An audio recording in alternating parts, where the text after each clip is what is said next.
ഏതെങ്കിലും ഒരു സംഖ്യയും തുടങ്ങും, എന്നിട്ട് ഒരേ സംഖ്യ കൂടി അല്ലെങ്കിൽ കുറഞ്ഞു വരുന്ന ശ്രേണികൾ. ഇത് രണ്ടും സമാന്തര ശ്രേണികൾക്ക് ഉദാഹരണങ്ങളാണ്. ഇതിൽ നിന്ന് ഒന്ന് രണ്ട് കാര്യങ്ങൾ മനസ്സിലാക്കാം. അതായത് നെഗറ്റീവ് സംഖ്യകൾ സമാന്തര ശ്രേണിയിൽ ഒരു പദമായിട്ട് വരും.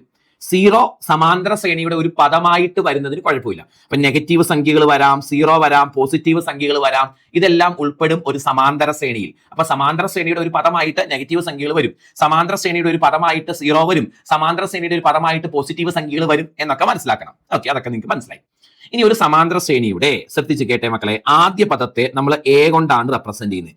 ആദ്യ പദം അല്ലെങ്കിൽ ഫസ്റ്റ് ടേം, ഒരു സമാന്തര ശ്രേണിയുടെ ആദ്യ പദം എന്ന് പറയുന്നത് എ അല്ലെങ്കിൽ T1 എന്ന് കൊടുക്കാം. എന്ന് പറഞ്ഞാൽ ഫസ്റ്റ് ടേം, ഒന്നാം പദം എന്നർത്ഥം.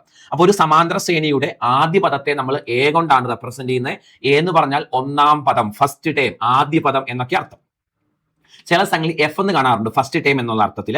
നമുക്ക് എ എന്ന് പഠിക്കാം, അല്ലെങ്കിൽ T1 ഒന്നാം പദം, ഫസ്റ്റ് ടൈം. ഓക്കെ, ഇനി അവസാന പദത്തെ നമ്മൾ ഇസഡ് കൊണ്ട് റെപ്രസെന്റ് ചെയ്യുന്നു. ഇസഡ് എന്ന് പറഞ്ഞാൽ അവസാന പദമാണ്. എന്റെ ഒപ്പം എഴുതിക്കോണം കേട്ടോ. ഇസഡ് എന്ന് പറഞ്ഞാൽ അവസാന പദമാണ്. ഇസഡ് എന്ന് പറഞ്ഞാൽ അവസാന പദമാണ്, അല്ലെങ്കിൽ അതിനെ TN എന്ന് റെപ്രസെന്റ് ചെയ്യാറുണ്ട്, എന്ത് ടൈം ആണോ. അപ്പൊ ആദ്യ പദം എന്ന് പറഞ്ഞാൽ T1, ആദ്യ പദം T1, അവസാന പദം TN, അല്ലെങ്കിൽ ആദ്യ പദം A, അവസാന പദം ഇസഡ്. ഇനി മറ്റൊന്ന് N ആണ്. N എന്ന് പറഞ്ഞാൽ പദങ്ങളുടെ എണ്ണമാണ്. എന്താണ്? പദങ്ങളുടെ എണ്ണം. പദങ്ങളുടെ എണ്ണമാണ് N. പദങ്ങളുടെ എണ്ണം എന്ന് പറഞ്ഞാൽ പദങ്ങളുടെ എണ്ണമാണ് N. പദങ്ങളുടെ എണ്ണമാണ് N. Number of terms. Okay, ഇനി അടുത്തത് ഡി എന്ന് പറഞ്ഞാൽ കോമൺ ഡിഫറൻസ് ആണ്. നമ്മൾ പൊതുവ്യത്യാസം എന്ന് പറയും. ഡി എന്ന് പറഞ്ഞാൽ കോമൺ ഡിഫറൻസ് അല്ലെങ്കിൽ പൊതുവ്യത്യാസമാണ്. ഡി എന്ന് പറഞ്ഞാൽ കോമൺ ഡിഫറൻസ് അല്ലെങ്കിൽ പൊതുവ്യത്യാസം.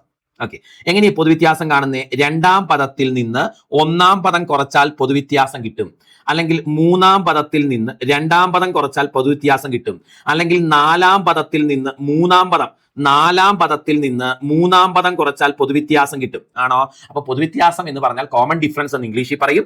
രണ്ടാം പദത്തിൽ നിന്ന് ഒന്നാം പദം കുറയ്ക്കുന്നത് പൊതുവ്യത്യാസമാണ്, അല്ലെങ്കിൽ മൂന്നാം പദത്തിൽ നിന്ന് രണ്ടാം പദം കുറയ്ക്കുന്നത് പൊതുവ്യത്യാസമാണ്, നാലാം പദത്തിൽ നിന്ന് മൂന്നാം പദം കുറയ്ക്കുന്നത് പൊതുവ്യത്യാസമാണ്. അതെല്ലാം സെയിം ആണ്. ഓക്കെ, അപ്പൊ ഇവിടെ സംശയം വരുന്ന രണ്ട് ടേമുകൾ, ഒന്ന് ഇസഡും ഒന്ന് എന്നുമാണ്.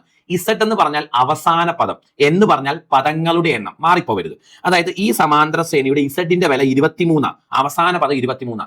എന്നാൽ പദങ്ങളുടെ എണ്ണം 1, 2, 3, 4, 5, 6, 7. പദങ്ങളുടെ എണ്ണം N 7 ആണ്. ഓക്കെ, ഈ ശ്രേണിയിൽ ഇസഡ് അവസാന പദം 16, എന്നാൽ പദങ്ങളുടെ എണ്ണം 1, 2, 3, 4, 5, 6, 7, 8, 9. പദങ്ങളുടെ എണ്ണം 9 ആണ്. അപ്പൊ ഇസഡും എന്നും തമ്മിലുള്ള വ്യത്യാസം മാറിപ്പോവരുത്, ക്ലിയർ ആയിരിക്കണം.